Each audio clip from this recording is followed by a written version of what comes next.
নমস্কার বন্ধুরা, বনিস কিচেনে আপনাদের সকলকে স্বাগত। আজকে আমি আপনাদের সঙ্গে শেয়ার করব লঙ্কার চপ।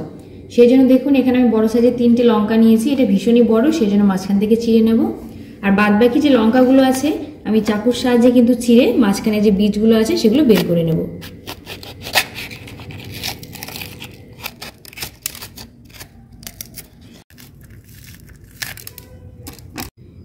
দেখুন লঙ্কাগুলো চিড়ে ভেতরে বীজগুলো কিন্তু সব বের করে দিয়েছি। এভাবে কিন্তু প্রত্যেকটাই আমি করে নেব। দেখুন সমস্ত লঙ্কাগুলো কিন্তু মাঝখান থেকে চিড়ে বীজগুলো আমি বের করে নিয়েছি। এবারে আমি লঙ্কার ভেতরে যে ফাঁকা জায়গাটা সেটার মধ্যে আলু দিয়ে স্টাফিং করে নেব। সেজন্য এখানে সেদ্ধ আলু নিয়েছি 3টে। হাতের সাহায্যে আমি খুব ভালো করে ম্যাশ করে নেব।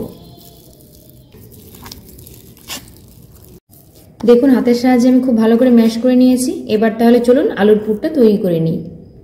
পুর তৈরি করার জন্য দিয়ে দিচ্ছি প্রথমে সর্ষের তেল, দিয়ে দেবো কয়েকটা গোটা জিরে, দিয়ে দেবো একটা পেঁয়াজ কুচি, দিয়ে দেবো হাফ চামচ পরিমাণ আদা এবং হাফ চামচ পরিমাণ রসুন কুচি। আমি 2 মিনিট মতো নেড়েচেড়ে মশলাগুলো একটু ভেজে নেব। 2 মিনিট মতো নেড়েচেড়ে ভেজে নিয়েছি। এবার আমি দিয়ে দেবো আলু মাখাটা, যেটা আমি হাতের সাহায্যে ম্যাশ করে নিয়েছিলাম।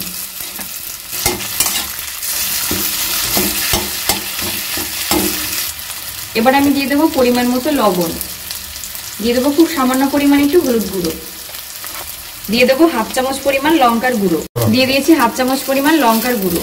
এবার আমি খুন্তির সাহায্যে খুব ভালো করে নেড়েচেড়ে মিশিয়ে নেব।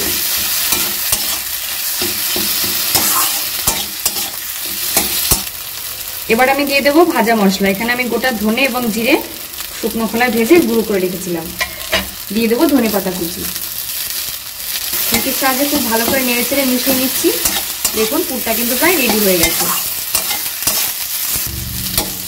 পুরটা একদম রেডি হয়ে গেছে। এটা আমি প্লেটে নামিয়ে নিয়ে কিন্তু ঠান্ডা করে নেবো পুরোপুরি। পুরটা নামিয়ে ঠান্ডা হতে হতে আমি বেসনের গোলাটা কিন্তু তৈরি করে নেব। বেসনের গোলা তৈরি করার জন্য দেখুন এখানে একটা কফি কাপ নিয়ে নিয়েছি। দিয়ে দেবো 2 চামচ পরিমাণ বেসন, দিয়ে দেবো পরিমাণ মতো লবণ। লবণের পরিমাণটা একটু বুঝে দেবেন, যেহেতু আলুর পুরটার মধ্যে লবণ কিন্তু দেওয়া আছে। দিয়ে দেবো লঙ্কার গুঁড়ো হাফ চামচ পরিমাণ। এবার আমি অল্প অল্প জল দিয়ে বেসনটা কিন্তু খুব সুন্দর করে একটা ব্যাটার তৈরি করে নেব। দেখুন বেসনের গোলাটা কিন্তু একদম কমপ্লিট হয়ে গেছে। খুব ঘনও হয়নি, আবার কিন্তু খুব পাতলাও হয়নি। দেখুন এইরকম হয়েছে। এবার তাহলে চলুন লঙ্কার মধ্যে আমি আলুর স্টাফিংটা তৈরি করে নিই। অল্প অল্প করে নিয়ে এই ফাঁকা জায়গাটা কিন্তু আমি পূর্ণ করে দেব।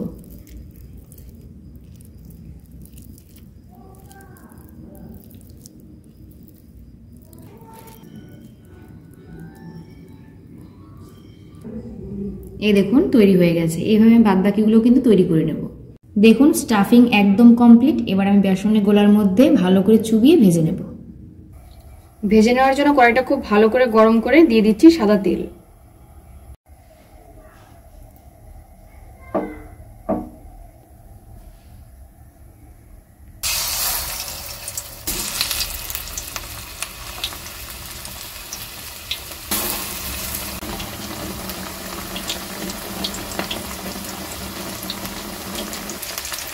এই লঙ্কার চপগুলো আমি উল্টে পাল্টে বেশ লাল করে ভেজে নামিয়ে নেব। দেখুন গরম গরম লঙ্কার চপ কিন্তু একদম রেডি হয়ে গেছে।